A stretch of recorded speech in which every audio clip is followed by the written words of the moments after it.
नमस्कार दोस्तों। आप सभी का स्वागत है आपके अपने YouTube चैनल इनसाइड मैथ्स पर। और दोस्तों, आज की इस वीडियो में हम लोग डिस्कस करने वाले हैं सीटेट पेपर 2 में जो हमारे साइंस का सिलेबस है उसको। देखिए, सीटेट की जो ऑफिशियल वेबसाइट है उस पर जो आपको सिलेबस मिलेगा वो है हमारे पास सबसे पहला टॉपिक है उसमें का फूड। और फूड के अंदर 3 सब टॉपिक दे रखे हैं जिसमें है sources of food, component of food और क्लीनिंग फूड। उसके बाद जो हमारा सेकंड टॉपिक है वो है हमारा मटेरियल्स का, उसमें है मटेरियल ऑफ डेली यूज। फिर हमारे पास है तीसरा topic the world of living. Fourth topic है moving things people and ideas. और उसके बाद है हाउ थिंग्स वर्क, और उसके अंदर 2 सब टॉपिक हैं इलेक्ट्रिक करंट एंड सर्किट्स, और एक हमारे पास है मैग्नेट्स। और लास्ट में हमारे पास 2 टॉपिक और हैं जिसमें नेचुरल फिनोमिना और नेचुरल रिसोर्सेज, इस तरह की चीजें दे रखी हैं। लेकिन जब इस सिलेबस से आप अपने क्वेश्चन पेपर को या फिर प्रीवियस जो पेपर हो रखे हैं उनसे मैच करोगे तो आपको कंफ्यूजन होगी कि यार ये क्वेश्चन किस टॉपिक का है या फिर ये क्वेश्चन किस टॉपिक का है, ऐसा हो सकता है। इसलिए मैंने उसको सॉर्ट कर दिया है, मतलब थोड़ा सा सिंप्लीफाई कर दिया है कि आपको फिजिक्स में, केमिस्ट्री में और बायोलॉजी में क्या ऐसे टॉपिक्स हैं, या फिर कौन से ऐसे टॉपिक्स हैं जिनको आप लोग पढ़ेंगे तो आपके सारे के सारे क्वेश्चन उन्हीं टॉपिक्स में से आ जाएंगे।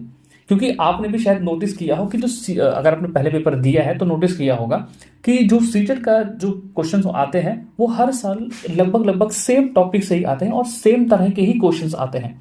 ठीक है, तो अगर बात करते हैं यहाँ पर सबसे पहले फिजिक्स में, तो फिजिक्स में हमारे पास कुछ टॉपिक्स हैं जैसे कि मोशन है, साउंड है, फिर हमारे पास लाइट है, फिर है एनर्जी, इलेक्ट्रिसिटी और मैग्नेटिज्म और फोर्सेस। ये 7 टॉपिक ऐसे हैं जहां से हर बार क्वेश्चन पूछा जाता है।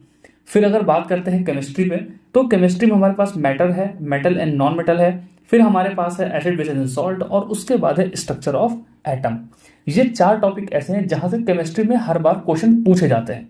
ठीक है, मैटर के अंदर भी बहुत सारी चीजें हैं जैसे कि सॉल्यूशन कितने टाइप के होते हैं, होमोजेनियस सॉल्यूशन क्या है, हेट्रोजेनियस सॉल्यूशन क्या है, बहुत सारी चीजें अंदर भी आती हैं, लेकिन अभी हम लोग उसके बारे में बात करेंगे।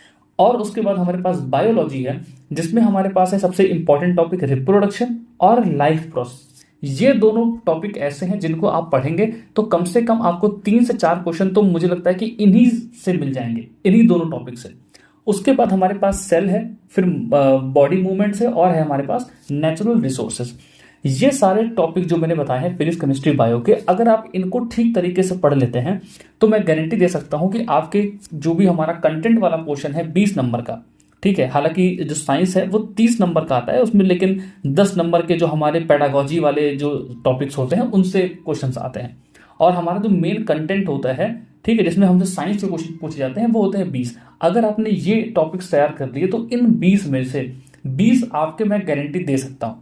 लेकिन अब बात आती है कि हम इन टॉपिक्स को प्रिपेयर कैसे करें।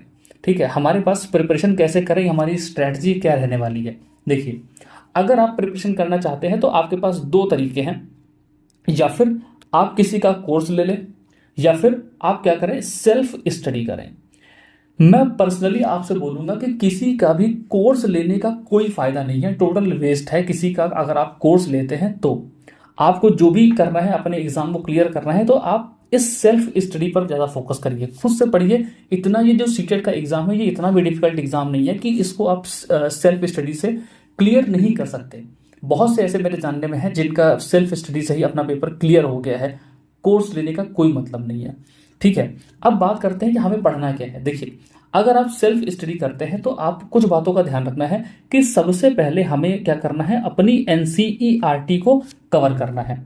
ये जो हमारी एनसीईआरटी है सबसे पहली हमारी प्रेफरेंस यही होनी चाहिए। दूसरा, हमें क्या करना है, यहाँ पर अपने जो प्रीवियस ईयर क्वेश्चंस हैं, ठीक है, जितने भी PYQs हैं हमें उनको भी खत्म करना है। ये 2 आपकी मेन प्रेफरेंस होनी चाहिए। सबसे पहले हमें एनसीईआरटी करना है, फिर PYQ करना है।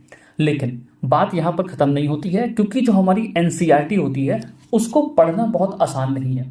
हालांकि वो इस हिसाब से बनाई जाती है कि हम बच्चों को अच्छी तरीके से समझा सकें, बच्चों को ज़्यादा कन्फ्यूजन नहीं हो। लेकिन आप दे रहे हैं सीटेट का एग्जाम, तो वहाँ पर डायरेक्टली वो चीज़ें नहीं पूछता जो कि आपकी बुक में है। मैं एग्जाम्पल के लिए बता देता हूँ कुछ ऐसी चीज़ें, जैसे कि हमने मान लिया विटामिन सी के बारे में पढ़ लिया, हमारी बुक में विटामिन सी एक टर्म आ गया, विटामिन सी, ठीक है, लेकिन सीटेट में हमसे ये नहीं पूछेगा कि विटामिन सी क्या होता है या फिर कुछ ऐसा नहीं। वो इस विटामिन सी से रिलेटेड कोई टॉपिक पूछ लेगा या फिर कुछ भी और पूछ लेगा। जैसे हमने कहा विटामिन सी जो होता है वो हमारा क्या होता है, स्ट्रॉन्ग एंटीऑक्सीडेंट होता है। ठीक है, जो विटामिन सी है वो हमारा क्या है, स्ट्रॉन्ग एंटीऑक्सीडेंट है। लेकिन हो सकता है कि ये बात हमारी एनसीईआरटी में ना लिखी हो, लेकिन अब चूंकि वहां पर विटामिन सी दे रखा है तो वो ये समझता है कि भाई आपको विटामिन सी हमने बुक में दे रखा तो आपको पता होना चाहिए इसके बारे में। ठीक है, तो इस तरीके से हमको पढ़ना होता है। सॉरी, मेरा कैमरा हिल गया। हाँ, तो इस तरह से हमें पढ़ना होता है कि हम सिर्फ उन टॉपिक्स को या फिर उन बातों को ना पढ़ें जो उसमें लिखी है, बल्कि हर उस वर्ड पर फोकस करें, हर उस लाइन पर फोकस करें जो कि एनसीईआरटी में दे रखी है। उसका क्या मीनिंग है, उसके क्या यूजेस हैं, उसका क्या इंपॉर्टेंस है, हर तरह की चीज़ें हमको उसके बारे में पता होनी चाहिए। ठीक है, तो इस तरह से हमको एनसीईआरटी पढ़नी है। अब इस एनसीईआरटी को सिंप्लीफाइड वे में पढ़ने के लिए आप क्या कर सकते हैं, पहला, अपनी बुक को रीड करो। सबसे पहले हम लोग क्या करेंगे, बुक को रीड करेंगे। और दूसरा जो काम करना है, अगर आपको बुक पढ़ के समझ में आता है फिर भी, और नहीं आता फिर भी, आपको कोई वाईटी वीडियो देखनी है। ठीक है, और वाईटी वीडियो इसलिए मैं बोल रहा हूँ देखने के लिए क्योंकि जितना बुक में लिखा है उतना सफिशिएंट नहीं है। कुछ ऐसी चीज़ें होंगी जो हमको नहीं पता है। ठीक है, तो हमें वो देखना पड़ेगा। अगर आप यूट्यूब वीडियो नहीं देखना चाहते तो आप क्या कर सकते हो, कोई भी रेफरेंस बुक आप पढ़ो। ठीक है, जैसे मैं आपको एग्जांपल देता हूँ। ये मेरे पास 9th क्लास की एक बुक रखी हुई है। ठीक है, ये हमारे साइंस की ही, मतलब फिजिक्स की बुक है। ठीक है, लेकिन अगर आप इस बुक में ऐसे टॉपिक्स देखेंगे जो कि हमारी एनसीईआरटी से मैच करते हैं तो उनका लेवल, और इस बुक में जो भी हमारे जो टॉपिक्स दे रखे हैं उनका लेवल बहुत अलग है।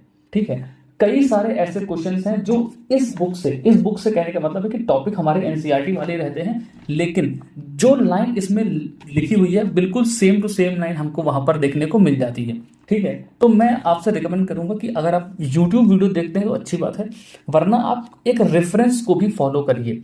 ठीक है, तो इस तरीके से अगर आप प्रिपरेशन करेंगे तो ये अच्छी तरीके से आपका प्रिपरेशन हो जाएगी और आपको काफ़ी हेल्प मिलेगी। नेक्स्ट वीडियो में हम लोग और अच्छे से बात करेंगे कि हम अपनी प्रिपरेशन कैसे करें, किन टॉपिक्स को पहले पढ़ें, या फिर तैयारी करने के लिए किन किन चीज़ों की हमको ज़रूरत होगी। ठीक है, तो वीडियो को बहुत लंबा नहीं करेंगे, तो अभी इसको एंड करते हैं। मिलते हैं अपनी अगली वीडियो में, तब तक के लिए बाय बाय।